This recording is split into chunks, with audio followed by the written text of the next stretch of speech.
Assalamualaikum warahmatullahi wabarakatuh. Mbak Karni, selamat malam. Saya dapat giliran terakhir. Ada yang terakhir, Masih ada Pak. yang Ada. terakhir lagi. Pak, Ini ada. saya kira satu tema yang penting ya, karena berbicara sebuah tragedi nasional yang besar. Setidaknya adalah ada 2 kali Partai Komunis Indonesia mau melakukan kudeta.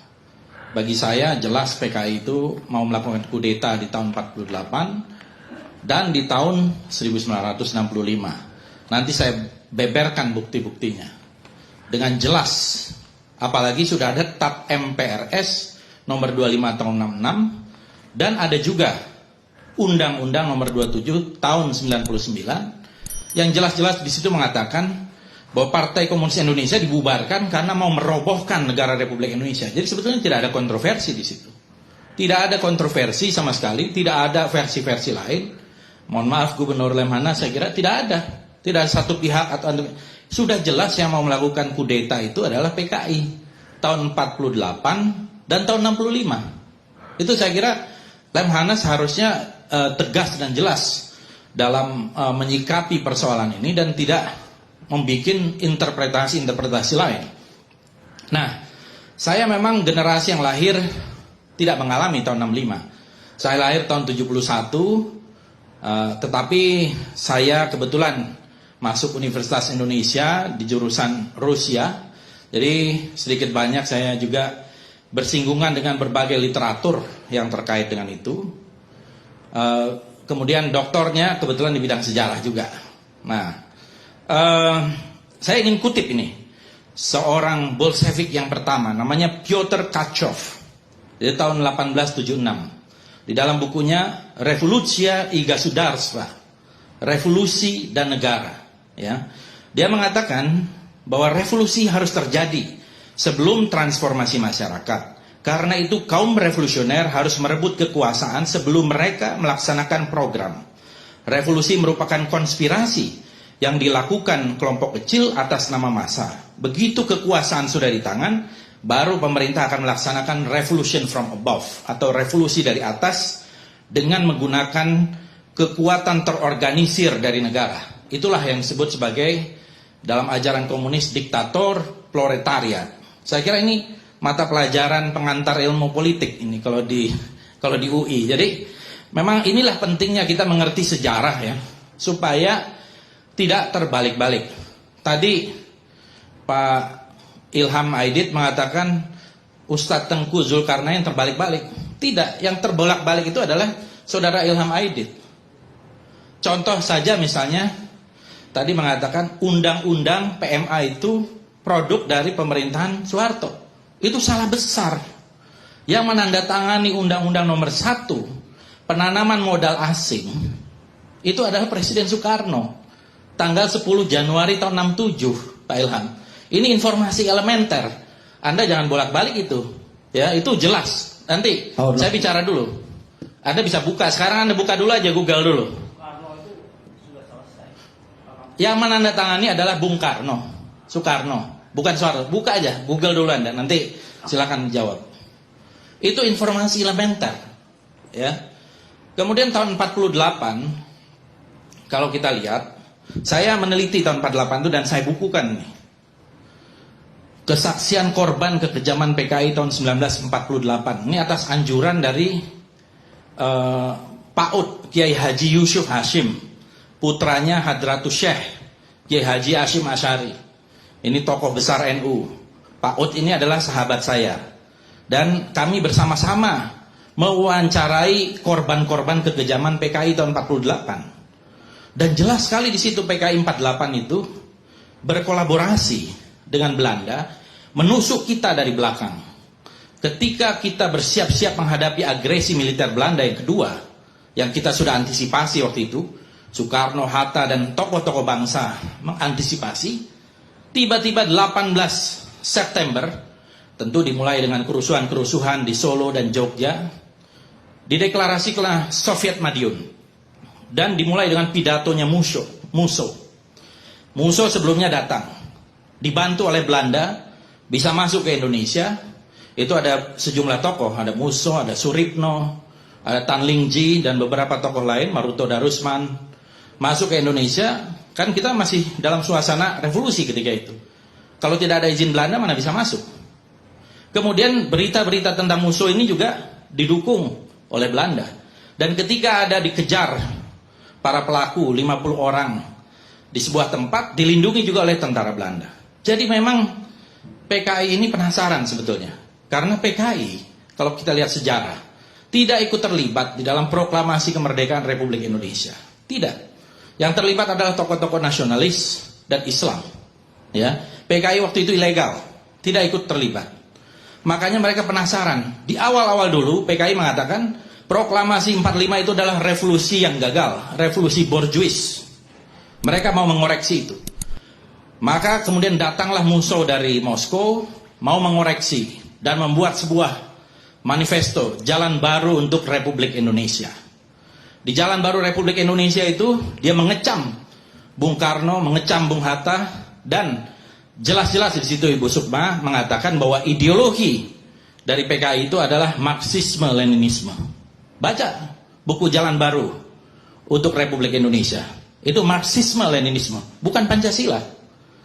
Nah, kalau kita lihat di situ kemudian Soekarno Hatta langsung membuat sebuah pidato. Pidatonya Bung Karno hebat sekali waktu itu.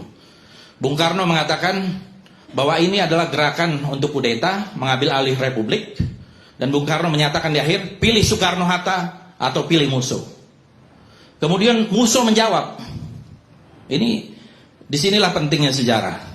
Musuh menjawab dengan menghina Bung Karno berkali-kali. Dia mengatakan bahwa pemerintahan pendudukan Jepang telah menjadi Quisling, budak Jepang, tukang jual romusa. Jadi Bung Karno itu disebut sebagai tukang jual romusa oleh musuh. Sekarang mereka akan menjual Indonesia dan rakyatnya sekali lagi pada imperialis Amerika. Kemudian rakyat Indonesia tidak butuh. Rakyat belum lupa semboyan-semboyan Soekarno. Mereka mengerti bahwa kaum dagang romusa tak becus memerintah negara. Oleh karena rakyat Madiun dan juga daerah-daerah lain sekarang akan melepaskan diri dari budak-budak imperialis.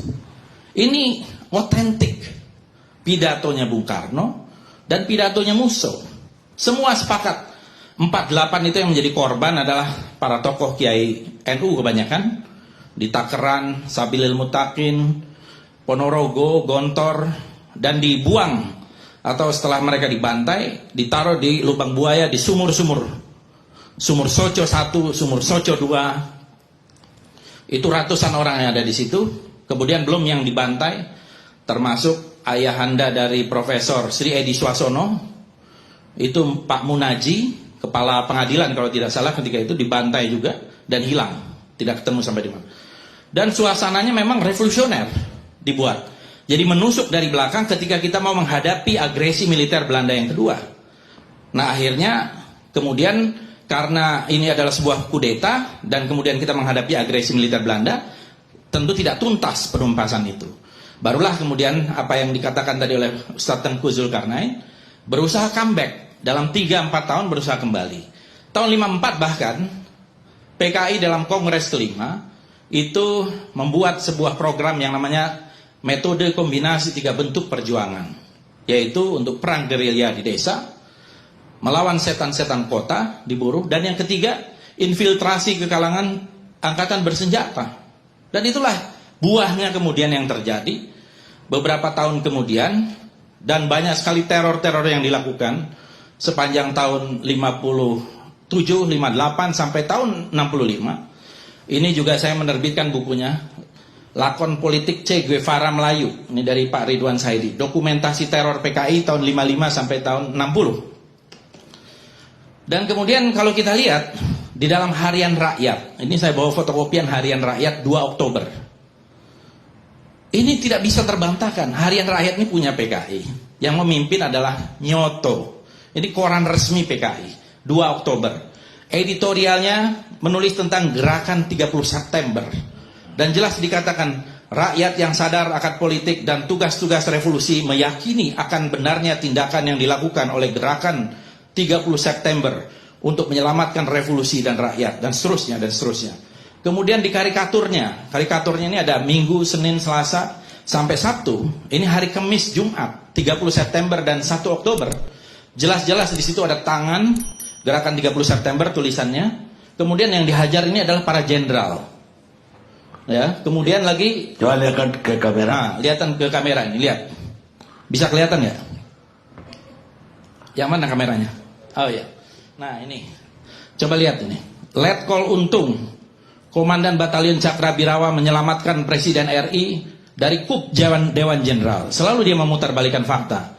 Ini 30 September, kemudian ini pada hari Sabtunya, film minggu ini katanya. Film minggu ini adalah jenderal-jenderal itu jatuh dari jurang. Jadi jelas, PKI pelaku itu tidak perlu diragukan lagi dan tidak perlu ada versi-versi lain. Ya menurut saya selesai kita dengan adanya TAP MPRS nomor 25 dan Undang-Undang nomor 27 tahun 99, selesai perdebatan itu. PKI adalah pelaku kudeta. Tidak ada versi lagi, apalagi Bu Sukma tadi sangat berbahaya mengatakan Pak Harto ikut terlibat. Bukunya Latif itu saya baca, Bu. Bukunya Latif itu super ngawur itu. Ya. Saya baca berulang kali dan ngawur sekali. Pertama tentu bias. Karena Latif adalah pelaku. Tentu dia mau melindungi diri. Yang kedua, saya sempat mewawancarai Pak Harto tahun 2007. Saya konfrontir. Waktu itu Pak Harto saya tanya, Pak Harto, apa betul waktu itu Latif, Kolonel Latif melaporkan kepada Pak Harto akan adanya kup dari Dewan Jenderal. Pak Harto waktu itu dalam kondisi sakit, terbata-bata, mengatakan sambil tertawa, tidak ada itu. Yang ketemu dengan Latif itu adalah Bob Hasan. Jadi tidak pernah ketemu dengan Pak Harto. Waktu itu dikabarkan putranya Pak Harto, Pak Tommy, sedang sakit di RSGS ya, Gatot Subroto atau RSPAD sekarang. Jadi tidak ada itu. Ini penelitian, ya. Apalagi itu cuma sinyalemen mau melaporkan, terus dianggap terlibat. Ini super ngawur menurut saya. Dan bagaimana seorang yang terlibat kemudian mau memberantas dan menumpas. Dan ini saya kira Koran Harian Rakyat 2 Oktober adalah bukti yang sulit untuk terbantahkan bahwa PKI memang mau merebut kekuasaan. Belum lagi fakta-fakta lain dan banyak sekali buku-buku lain yang saya kira sangat menguatkan itu. Jadi satu hal ini adalah sesuatu yang tidak kontroversial, jadi jelas. Kemudian saya juga ingin mengatakan bahwa PKI selalu backstabbing dari belakang gitu ya, menusuk dari belakang. Karena itu wajar kalau kemudian dilarang. Tadi Saudara Saganda mengatakan bahwa Nazi saja, Nazi itu kan berarti lebih dari 75 tahun melakukan pembantaian, dan sampai hari ini partai Nazi tidak dibolehkan. Orang memakai lambang Nazi bisa ditangkap, orang melakukan penghormatan ala Nazi bisa ditangkap juga oleh polisi. Itu satu hal yang wajar.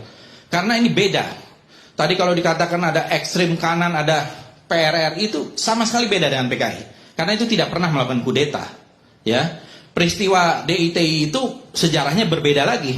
Di rootnya itu adalah tahun 49. Itu bukan kudeta. Dia belum masuk di dalam pengakuan kedaulatan ketika itu. Itu kita bisa diskusi panjang sendiri tentang hal itu. Dan akhirnya kan menyatu. Dan tidak ada TAP MPRS-nya tentang itu. Tidak ada undang-undangnya tentang itu. Begitu juga dengan PRRI. Itu adalah koreksi terhadap pemerintah pusat yang terlalu dekat dengan komunis. Dan juga tidak memperhatikan daerah. Bahkan isunya waktu itu Jawa dan luar Jawa. Itu adalah koreksi. Dan tidak ada undang-undangnya tentang PRRI. Justru mereka semua mendapatkan amnesti. Walaupun kemudian di belakang hari, bukan karena PRRI, banyak tokoh-tokohnya yang ditangkapi juga tanpa proses pengadilan yang wajar. Seperti yang disebut tadi Ustadz Tengku. Banyak tokoh-tokoh yang berjasa pada Republik yang sekarang sudah menjadi pahlawan nasional.